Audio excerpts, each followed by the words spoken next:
Maraming salamat sa lahat ng sumusubaybay. Please subscribe and follow my YouTube and Facebook channel, Filipino Novel. Maraming salamat po. Kabanata 701. Sapat na Walter. Nagpadala ka ng mga tauhan mo para salakayin si Leon at sabay mong sinugitan siya at si Snow. Pareho silang muntik ng mamatay at narito kami ngayon para humingi ng katarungan para sa kanila, sabi ni Benedict.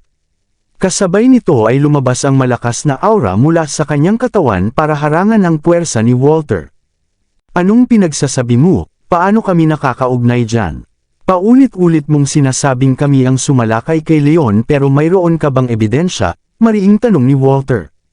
Batay sa aming natuklasan sina Morgan, Daniel, at Johnny Fields ang sumalakay kay Leon, at silang tatlo ay siya ring sinugitan niya. Kung sinasabi mong walang kinalaman ang mga Fields dito ipatawag mo rito silang tatlo ngayon din. Kung wala ni isang gasgas sa kanila aalis kami agad dito, nangungutya na sabi ni Benedict. Nabigla ang mga Fields dahil hindi nila inasahang natuklasan na ng mga Shears kung sino ang mga sumalakay. Gayunpaman dahil hinihingi ni Benedict na magpakita sina Morgan at ang dalawa pa, ibig sabihin nito ay wala pang matibay na ebidensya ang mga Shears. Benedict, sina Daniel, Johnny at ang anak ko ay nasa labas at wala rito sa bahay. At kahit narito pa sila hindi ko kayo papapuntahin sa kanila. Wala kayong karapatang magdikta sa amin. Kung pipilitin nyo kaming sisisihin dito, kailangan nyong maglabas ng ebidensya. Kung hindi nyo magagawa iyan itigil nyo na ang mga paratang na iyan, mariing sigaw ni Walter. Magpapanggap ka pa bang walang alam, dumilim ang ekspresyon ni Benedict. Hindi ako nagpapanggap na walang alam, sinasabi ko lang ang totoo pumasok kayo rito ng walang dahilan at sinugatan nyo ang mga tauhan namin. Kung hindi nyo maipapaliwanag ito wala ni isa sa inyo ang makakaalis sa lupang ito ng walang kapinsalaan, humalaklak si Walter at kumaway. Agad na pinalibutan ng mga miyembro ng Fields sina Benedict, Vincent, at ang iba pa. Nasa teritoryo sila ng mga Fields kung saan nagtipon ang napakaraming malalakas na mandirigma, habang sina Benedict at Vincent ay 30 tauhan lamang ang dala. Kaya malinaw sa lahat kung sino ang may mas malaking pagkakataong manalo sa labanan. Ipinakita ng mga Fields na hindi sila natatakot sa kanila, at tumawa ng galit si Benedict. Mabuti talaga Walter, ikaw ang nagdala nito sa sarili mo. Habang ang tawa ni Benedict ay nakakuha ng atensyon ng lahat ng Fields sumulyap siya kay Vincent na agad ding kumilos. Ako ang kailangan niyong harapin, nangungut siya na sabi ni Benedict at hinarang ang tunay na enerhiya ni Walter bago pa man ito. Kasabay noon ay nasa harap na mismo ni Theodore si Vincent na natakot at umatras. Paano naman niya kakayanin ang isang mandirigma na nasa antas ng kalahating Panginoon? Gaya ni Vincent, ang tunay na enerhiya ni Vincent ay dumagsa patungo kay Theodore. Hindi kinaya ang puwersang humagibos sa kanya, namutla si Theodore at nagsuka ng dugo bago bumagsak sa lupa na walang lakas na ipagtanggol ang sarili. Paano niyo nagawa iyon? Hindi inasahan ng iba na kikilos si Vincent ng walang babala, at sabay-sabay silang sumigaw sa galit. Isa sa mga mandirigma sa antas ng kalahating Panginoon mula sa mga Fields ay humakbang pasulong at sumugod sa likuran ni Vincent sa pag-asang mapipilitin siyang bitawan si Theodore kapag ipinagtanggol niya ang sarili. Alamin niyo ang inyong lugar, humalaklak si Vincent at nagpakawala ng suntok sa sumalakay. Bam! Kasunod ng nakabibinging tunog ay nanatiling nakatayo si Vincent habang napilitang umatras ang sumalakay. Mayroon ding iba't ibang antas sa loob ng kalahating Panginoon at hindi naman walang dahilan kung bakit nakuha ng mga hari ang kanilang titulo. Kahit sa pagitan ng mga mandirigma na nasa parehong antas, ang mga hari ng Timog at Hilaga ay isa pa rin sa mga pinakamahuhusay. Isang walang pakialam na suntok lamang ang ibinigay ni Vincent at ang kabilang na miyembro ng Fields na nasa kalahating Panginoon ay napilitang umatras. Walang sinuman sa Springfield City maliban na lamang sa mga mandirigma sa antas ng Panginoon ang may kakayahang talunin sina Vincent at Harold. Inabot ni Vincent ang kanyang braso at binuhat si Theodore mula sa sahig na parang isang lumang laruan. Bitawan niyo si Theodore. Nagalit ang iba pang mga Fields sa nakita at sabay-sabay silang humagibos patungo kay Vincent, habang ang mga mandirigma na kasama nina Vincent at Benedict ay humakbang din para harapin sila. Kahit mas marami ang kalaban, nagdala naman sina Benedict at Vincent ng sapat na bilang ng malalakas na mandirigma na kayang pigilan sandali ang mga Fields. Matandang Fields, kung ayaw niyong mapahamak ang apo niyo, ipinapayo ko na utusan niyo ang pamilya niyo na tumigil na. Hinawakan ni Vincent si Theodore sa leeg at mariing tiningnan si Walter bilang babala. Tumigil na kayong lahat. Doon rin dumilim ang ekspresyon ni Walter habang sumisigaw. Maya-maya lamang ay tumigil na ang labanan, ngunit patuloy pa ring pinalibutan ng mga Fields sina Vincent at Benedict na handang sumugod. Vincent, mayroon ng nakagawiang tuntunin dito sa Springfield na hindi maaaring manakit ang nakatatanda sa mga kabataan. Isa kang makapangyarihang tao sa lungsod na ito, ngunit itinaas mo ang iyong kamay sa aking apo. Sinasadya mo bang magdeklara ng giyera laban sa amin? Nakakatawa. Si Morgan ang samugat at muntik nang pumatay sa aking anak na babae. Kayo ang tumatangging aminin ang inyong pagkakasala. Sinabi ko na sa inyo na wala kaming kinalaman sa mga sugat ng anak niyo at ni Leon, sagot ni Walter. Para kayong tanga, matandang Fields. Alam niyo sa sarili niyo kung ginawa niyo ito, kaya itigil na niyo ang pagpapanggap. Hindi ako maniniwala sa mga kasinungalingan niyo, ganti ni Vincent. Humalaklak si Vincent. Vincent Paul, huwag masyadong palakihin ang ulo mo. Akala mo ba natatakot kami sa iyo? Bibigyan kita ng huling pagkakataon na pakawalan si Theodore at maaari kong ituring na hindi na lang ito nangyari. Kung tatanggi ka, lilipulin namin ang bawat miyembro ng pamilya Paul. Pagkatapos nito, malamig na pagbabanta ni Walter. Mas mahina ang hukbo ng mga hari ng Timog at Hilaga kumpara sa puwersang nasa likod ng apat na malalaking pamilya, at kaya ng mga Fields na talunin ang mga Paul kung magpapasya silang gawin ito. Huwag mo akong subukang takutin, matandang Fields. Hindi ako madaling matakot. Maaaring hindi kasing lakas ng mga Fields ang mga Paul, ngunit kung magtatangka kayong gumawa ng anuman laban sa amin, lilipulin namin kayo kahit nakapalit pa nito ang aming pagkawasak, sumpa ni Vincent. Si Vincent ang hari ng Timog at tumanggi siyang magpapi kahit na kaya siyang lipulin ng mga Fields, at hindi siya magpapabaya ng mag-isa. Higit sa lahat, ang lahat ng puwersa sa Springfield City ay nananatili sa tiyak na balanse sa ilalim ng pamamahala ng Dragon Corps. Ang Dragon Corps ang kumakatawan sa bansa at may napakaraming malalakas na mandirigma sa kanilang utusan, kaya walang pamilya ang may kakayahang kalabanan sila.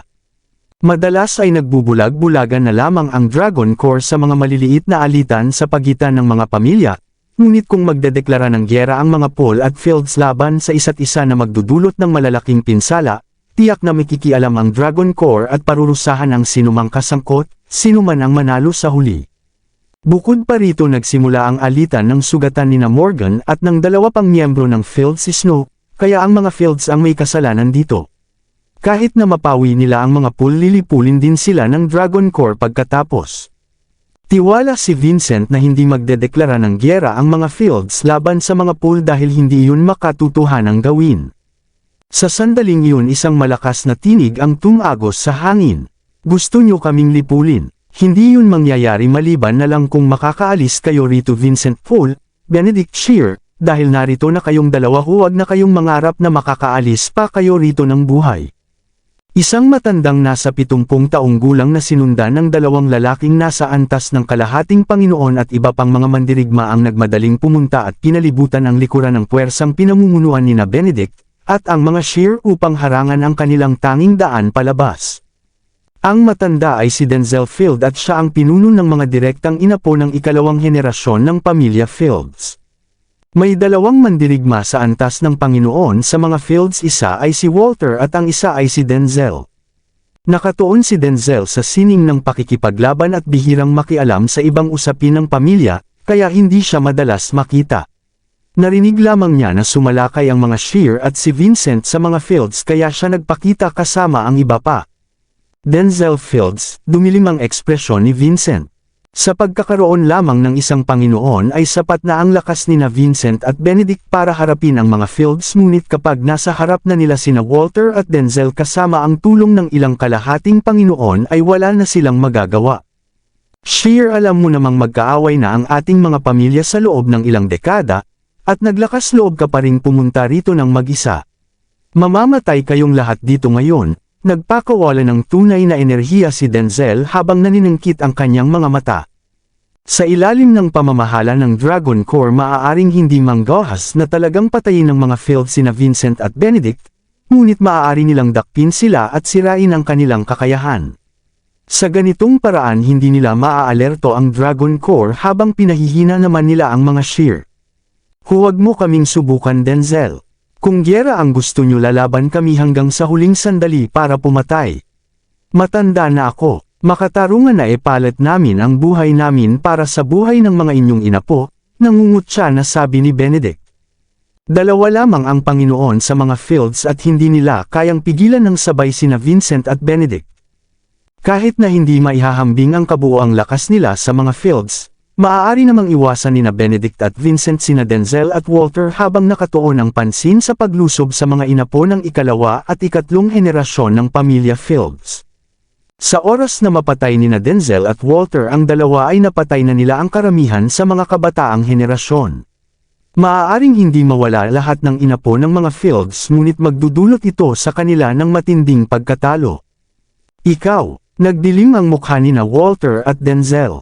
Kasing lakas ni Benedict ang alinman sa kanila at maaaring hindi nila ito mapigilan kahit na sabay pa silang sumalakay, lalo na ang mapatay ito sa maikling panahon. Habang nakatuon sila kay Benedict ay papatayin naman ni Vincent ang bawat miyembro ng ikalawa at ikatlong henerasyon ng mga Fields at wala nang magagawa ang iba para pigilan siya. Kung mayroon pang dalawa pang Panginoon ang mga Fields, madali sana nilang madadakip ng buhay sina Benedict at Vincent, ngunit wala silang ganoong kalakas na puwersa.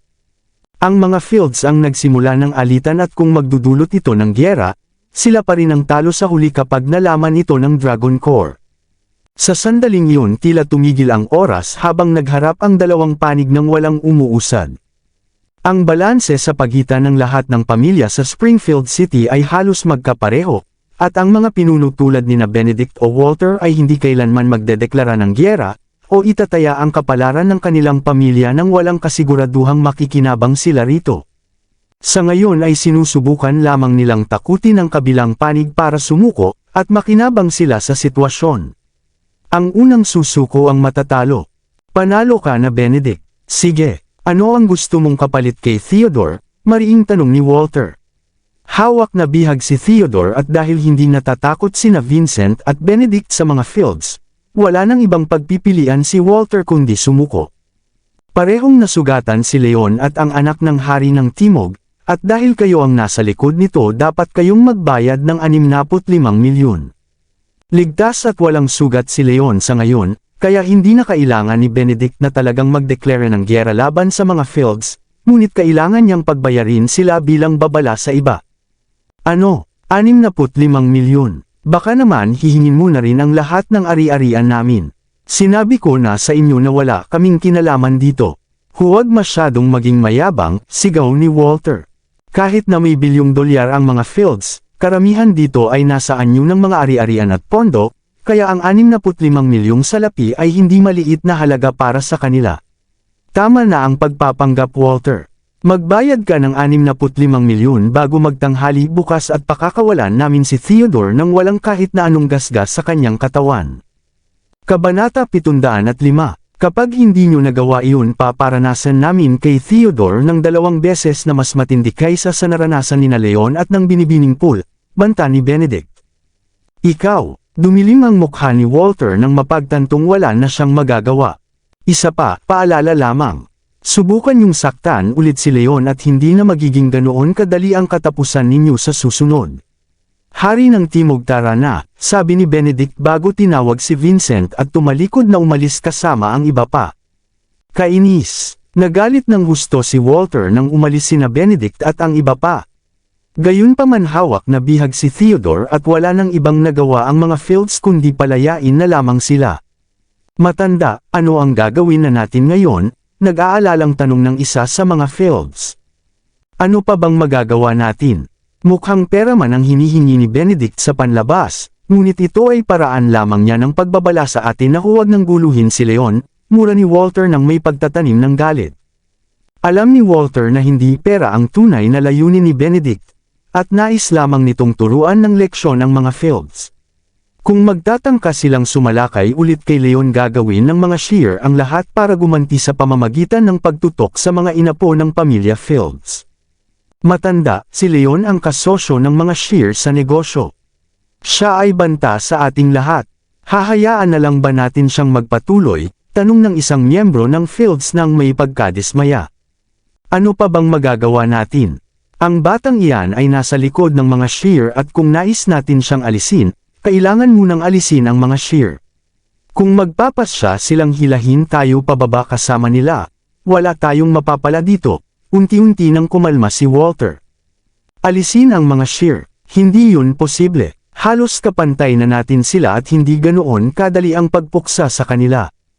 Nakanganga ang iba sa kanyang sinabi. Maaaring hindi ganoon ang mangyayari. Ang pagtutulungan ni Leon at ng mga Shear ay banta sa lahat ng pamilya sa Springfield City. Hindi lang tayo ang nagnanais na alisin si Leon at sigurado akong ganoon din ang iniisip ng iba. Makikipag-ugnayan ako sa mga Young, mga Collins at sa Hari ng Hilaga mamaya para malaman ang kanilang pananaw, mariing pagpikit ng mga mata ni Walter. Matapos ang nangyari kailangan na niyang isuko ang plano laban kay Leon, ngunit ang pagbabala ng mga Shear ay lalong nagpalalim ng alitan sa pagitan nila at ng mga Fields. Inilipat ni Walter ang kanyang atensyon sa mga Shear dahil magagawa na niyang harapin sina Leon at Vincent kapag wala na ang mga ito.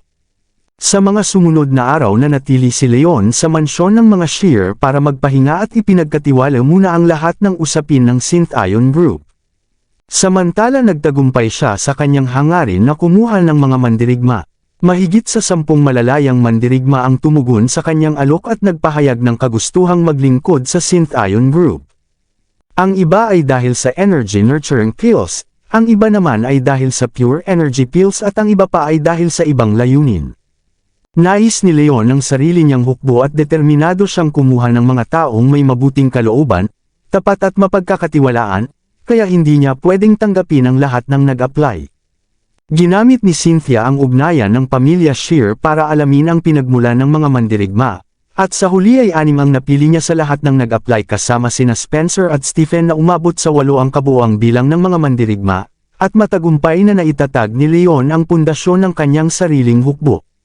Sa kabilang panig ng lungsod, si Theodore ang magiging pinuno ng pamilya Fields at hindi maaaring payagan ni Walter na may mangyaring masama dito. Sa huli napilitan siyang magbayad ng 65 milyon bilang kabayaran kina Leon at Snow. Bilang kapalit ay pinakawalan nina Benedict at Vincent si Theodore ayon sa kanilang pangako. Samantala narinig ni Luisa mula kay Iris na magkasama raw sina Leon at Cynthia at agad na nagtangkang harapin si Leon, ngunit pinigilan siya ni Iris. Hindi kailanman sumusuko si Iris kapag pinipigilan siya ng iba, kaya ay lihim pa rin niyang haharapin si Leon kung hindi lamang siya naging abala sa alok na kasal mula sa Hari ng Hilaga na si Harold Lowe. Tumanggi si Iris na tanggapin ang alok at nagbanta pang angkitilin ang sariling buhay, ngunit ang buong pamilya Young kabilang na sina Albert at Gilbert ay nagnanais na tanggapin ito ni Iris para sa kapakanan ng pamilya, kaya hindi sila tumigil sa paghikayat sa kanya. Alam ni Luisa na mahal ni Iris si Leon at ayaw nitong pumasok sa kasalang politikal, kaya kumampi siya kay Iris at tumawag sa kanyang ina para humingi ng tulong.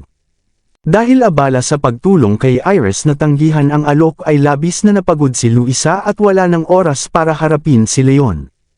Dahil Sabado ngayon ay hindi niya kailangang pumasok sa trabaho at naalala niya si Janice. Si Janice ang kanyang kaklase noong unibersidad at matalik na kaibigan. Noong dinukot siya ni Brody at Xander para gawing panakot kay Leon ay muntik na itong mapahiya at malapastangan ni Brody. Mabuti na lamang at nakarating agad si Leon para iligtas siya at pinarusahan ang dalawa bilang ganti para kay Janice. Mula noon ay naging abala siya sa paggawa ng Energy Nurturing Pills at hindi pa nakakadalaw sa Cove City para kay Janice, kahit ilang beses na itong tumawag at mag-imbita dahil masyado siyang abala para makapunta. Wala naman akong masyadong gagawin ngayon. Baka dapat ay puntahan ko na si Janice, bulong niya sa sarili bago sumakay sa motorsiklo at bumili ng mga pasalubong at tumungo sa bahay ni Janice. Samantala sa Happy Garden kung saan nakatira si Janice at ang kanyang pamilya. Pumasok si Janice sa kanyang silid upang isuot ang damit na ibinigay ni Leon at naglagay din ng pampaganda. Pumasok ang kanyang inang si Lian sa silid at nagtaka kung bakit nakabihis ng maayos ang anak. Janice, Sabado ngayon. Wala kang pasok kaya bakit ka nakabihis? Tanong ni Lian. May mahalagang pagpupulong kami ng potensyal na kliyente ngayon at inutusan ako ng aming direktor na sumama sa kanya. Kaya trabaho lang. Akala ko naman ay lalabas kayo ni Leon, dismayadong bulong ni Lian. Matapos makita ang kakayahan ni Leon at kung paano niya iniligtas si Janice noon, ay labis na ninais ni Lian na maging manugang si Leon. Ngunit tila biglang naglaho si Leon sa kanilang paningin at wala siyang magawa para paglapitan ang dalawa. Inay, huwag na po ganyan. Hindi po kami magkasama ni Leon, namula si Janice at sinabi. Janice, huwag mo akong sisihin kung pakialamero ako, ngunit ang lalaking tulad ni Leon ay bihira na lamang at kailangan mo siyang sungkitin habang pwede pa, o hindi ka na makakahanap pa ng kasing husay niya, seryosong sabi ni Lian. Opo, alam ko, susubukan ko po, sinabi ni Janice nang may pagkahiya. Ano? Handa ka na bang sumubok? Nagulat si Lian at hindi agad naniwala sa narinig. Matagal na niyang sinasabi sa anak na hawakan na si Leon, ngunit hindi pa umiibig si Janice noon at tumangging kumilos. Ngunit nagbago na ang isip ni Janice at samasang ayon na siya sa ina. Namula si Janice at tumango. Opo, dati ay turing ko lang siyang matalik na kaibigan at wala akong nararamdamang pag-ibig sa kanya. Ngunit mula noong iligtas niya ako noong nakaraan ay nahulog na ang loob ko sa kanya. Laging dumarating ang mga bayani para sa mga babaeng nasa panganib, at para sa isang dalagang walang karanasan sa pag-ibig tulad ni Janice ay hindi rin siya nakaligtas sa ganoong damdamin. Dumating si Leon mula sa itaas noong siya ay nasa pinakamasamang kalagayan, tulad ng isang prinsipe sa kwentong bayan, at labis siyang naantig. Mula noon ay laging nasa isip na niya si Leon at napagtanto niyang mahal na niya ito. Iyan, napakaganda niyan, ngumiti ng malapad si Lian at nagtanong. Janice, kung gusto mo pala si Leon, bakit hindi mo pa siya tinatawagan at inimbito rito? Tumawag na po ako ilang beses na, ngunit sobrang abala siya sa trabaho kaya wala siyang oras para pumunta, paliwanag ni Janice ng malungkot. Dapat talagang nakatuon ang mga lalaki sa kanilang kinabukasan. Tumawag ka pa ng ilang beses at sigurado akong maglalaan iyon ng oras kapag kaya na niya, sabi ni Lian.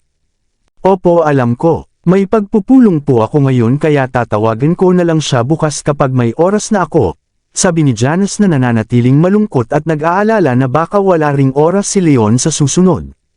Kung nais niyang makita ito ay kailangan pa niyang maghintay hanggang sa susunod na linggo. Ding, dong. Sa sandaling iyon ay tumunog ang pinto. Sino kaya iyon? Naguluhan si Janice at hamupa ang lungkot bago pumunta para buksan ito. Sa labas ng pinto ay nakatayo si Leon na nakasuot ng mamahaling damit mula ulo hanggang paa, at may bitbit na ilang bag. Leon, ikaw pala, gulat na kuskos ni Janice sa kanyang mga mata. Hindi siya makapaniwala dahil kakausap lang niya sa kanyang inaang tungkol dito. Janice, ang tagal na nating hindi nagkikita, ngiti ni Leon bago napansin ang ayos ni Janice. Agad siyang nagulat sa ganda ng dalaga. Laging maganda si Janice at lalo pa siyang nakalalasing sa ganda ng lagyan ng pampaganda. Ang maikling damit ay nagbigay diin sa hubog ng kanyang katawan at suot niya ang manipis na medyas at matataas na sakong.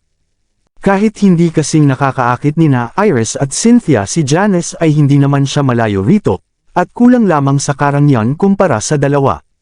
Gayunpaman si Janice ay may malumanay at madaling lapitan na anyo, na lalo pang gumaganda habang tumatagal kaya siya ay kabilang sa mga pinakamagagandang babae matapos ang 4 na dilag ng Springfield City. Napakaganda mo ngayon, Janice, tapat na sabi ni Leon. Salamat, tuloy ka na, mula siya at pumwesto sa gilid para pagdaanan ito. Leon, umupo ka. Tuwang-tuwa si Lian at masiglang inakay si Leon papunta sa sofa habang inilalapag naman ni Leon ang mga pasalubong sa ibabaw ng mesa. Matapos ang maikling pag-uusap ay nagsimulang tumingin ng may pag-aalala si Janice sa orasan. Hindi niya inasahang dadalaw si Leon sa oras na kailangan niyang umalis para sa trabaho.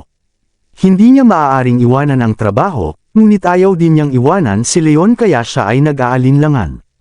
Janice, may problema ba? Napansin ni Leon ang kakaibang ekspresyon ng mukha nito at nagtanong. Leon, may mahalaga akong pagpupulong sa trabaho ngayon, at akmang-akma pa lang sana akong aalis para makipagkita sa kliyente, bulong ni Janice.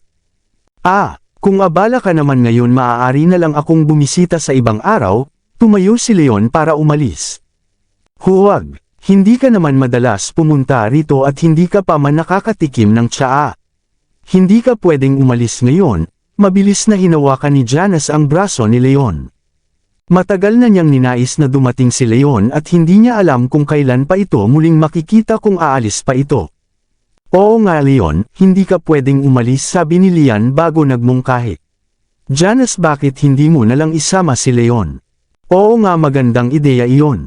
Leon kung wala kang gagawin ngayon sumama ka sa akin, sabi ni Janice nang may tuwa habang umaasa na nakatingin kay Leon. Ngunit sa tingin ko ay hindi yun nararapat, natigilan si Leon. Hindi siya katrabaho ni Janice at magiging kakaiba kung sasama siya sa pagpupulong nito kasama ang kliyente. Ayos lang naman. Mabilis lang ang pagpupulong at maghihintay ka na lang sa akin sa labas. Bukod pa rito ang lugar ng pagpupulong ay nasa isang hotel malapit sa sentro ng lungsod, kaya maaari tayong mamili at maglibot pagkatapos niyan, masayang paliwanag ni Janice. Sige, tumango si Leon at tumangging sumang-ayon. Layunin naman talaga niyang makita si Janice at matagal na silang hindi nakakapag-usap, kaya ayaw din naman niyang umalis. Bumaba ang dalawa at isinakay ni Leon si Janice sa kanyang motorsiklo patungo sa sentro ng lungsod. Sa isang marangyang 5-star na hotel malapit sa sentro ng lungsod dumating sina Leon at Janice, sakto namang huminto ang isang puting Porsche sa kanilang harapan. Bumukas ang pinto ng sasakyan at lumabas ang isang magandang babae na nasa huling bahagi ng kanyang ika-20 taon. May pino siyang mukha at may nunal sa gilid ng kanyang labi. Nakasuot siya ng makabagong damit na nagpapakita ng kanyang pagiging may sapat na gulang, at talas kaya madaling mapagtanto na siya ay isang negosyante. Miss Ad-Ice, kumaway si Janice at nagmadaling lumapit. Nagtatrabaho si Janice sa kumpanyang tinatawag na Acme Corporation, isang kilalang kumpanya ng moda sa Springfield City.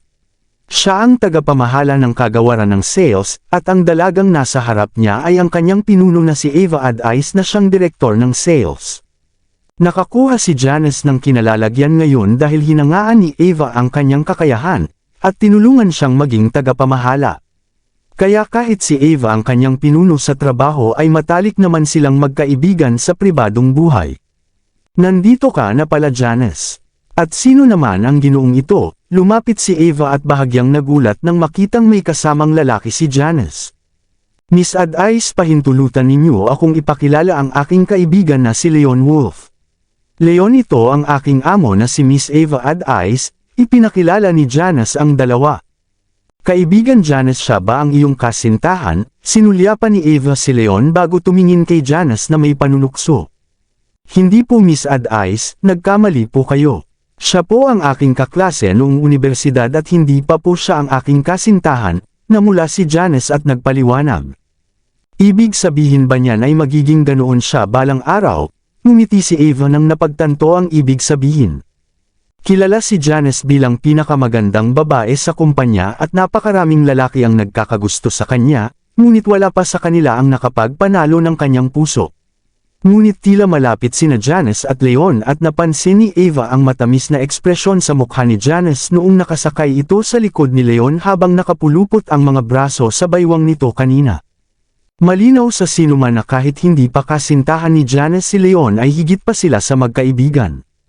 Ako, namula ng husto si Janice at bumilis ang tibok ng kanyang puso. Magandang araw po Miss Ad-Ice. Ikinagagalak ko po kayong makilala, ngumiti ng magalang si Leon at bumati kay Eva para iligtas si Janice sa nakakahiyang usapan. Magandang araw din sa inyo Mr. Wolf, tumango rin ng magalang si Eva. Ang pagiging gwapo at magalang ni Leon ay nag-iwan ng magandang unang impresyon, kaya hindi siya minaliit ni Eva kahit na dumating ito gamit ang motorsiklo. Siyempre hindi niya maaaring malaman na ang motorsiklong iyon ay napakamahal. Leon dito ka na lang maghintay at pupuntahan kita mamaya pagkatapos ng pagpupulong, sabi ni Janice. Sige, sabi ni Leon. Hindi na kailangan putol ni Eva.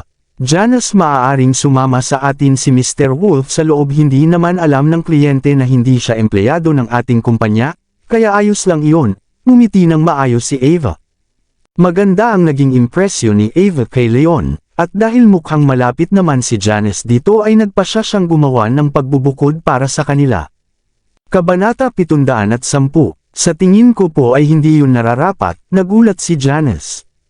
Ayos lang naman. Sabihin mo na lamang sa kanya na manahimik kapag dumating na ang kliyente, walang pag-aalalang sabi ni Ava. Mayroon pang ibang dahilan kung bakit pumayag siyang isama si Leon sa silid ng pagpupulong. Ayon sa alam ni Ava, ang taong pakikitunguhan nila ay kilala sa pagiging bastos sa mga kababaihan. Kung sasama si Leon sa kanila, maaaring mapigilan nito ang kliyente na gumawa ng hindi nararapat. Salamat po Miss Ad-Ice, labis na natuwa si Janice. Ayaw niyang maiwan si Leon na naghihintay mag-isa sa labas, at perpektong nalutas ng sinabi ni Ava ang kanyang alalahanin. Pumasok ang tatlo sa isang marangyang pribadong silid sa hotel at umupo upang hintayin ang kliyente. Mahigit kalahating oras na ang lumipas at lagpas na sa napagkasundo ang oras, ngunit wala pa ring kliyenteng dumarating. Bakit wala pa rin ang kliyente? Hindi na naghintay si Ava at tumingin sa kanyang relo bago tinawagan ito. Ngunit pinaghintay lamang siya ng walang maayos na paliwanag. Kainis. Nagdilim ang mukha ni Ava matapos ang tawag. Wala naman siyang magawa dahil kailangan ng kanilang kumpanya ang kliyenteng ito, at kahit huli pa ito ay hindi siya pwedeng umalis kundi maghintay na lamang ng may pagtitiyaga. Janice, sino ba ang kliyenteng iyon? Mukhang napaka mapagmataas niya, tanong ni Leon nang may pagkalito. Ito po ang pangalawang direktor ng West Praise Group, paliwanag ni Janice. West Praise Group, natigil sandali si Leon dahil parang narinig na niya ang pangalang iyon. Hinanap niya sa kanyang alaala at agad na napagtanto. Ang West Praise Group, Week Group at Onyx Enterprises ang tatlong pangunahing namamahagi sa Springfield City na kumokontrol sa mahigit 80% ng mga tindahan, kaya karamihan ng mga kumpanya ay kailangang dumaan sa alinman sa mga ito para maibenta ang kanilang mga produkto. Noong nagtatrabaho pa si Leon sa Elegante Group ay nakipagkasundo sila sa West Praise Group noong una pa lamang. Ngunit kinalipasan ng ilang buwan ay pumalit ang isang mas ambisyosong pinuno at iginiit na ibigay ng Elegante Group ang 10% ng kabuoang kita. Ilang araw na nag-alala si Iris hanggang sa lumapit si Leon sa Week Group para sa kanya upang malutas ang krisis na iyon na naging dahilan din ng pagwawakas ng kasunduan ng Elegante Group at West Praise Group. Janice, makikipagtulungan ba ang kumpanya niyo sa West Praise Group? Tanong ni Leon. Opo, matagal na silang kliyente namin at matagal na kaming nakikipagtulungan sa kanila, tumanggo si Janice. Mula nang pumalit ang bagong pinuno ay hinarap ng Acme Corporation ang parehong krisis na naranasan ng Elegante Group. Dahil malapit nang matapos ang dating kasunduan ay pilit na hinihingi ng West Praise Group ang karagdagang 10% ng kabuoang kita, bukod pa sa napagkasunduan noon. Kinakatawan nina Ava at Janice ang kanilang kumpanya upang makipagkasundo at subukang ibaba ito sa 5%. Ayon sa alam ko, ang Week Group ang pinakamalaking namamahagi sa Springfield City na kumokontrol sa malaking bahagi ng mga daanan ng pagbebenta.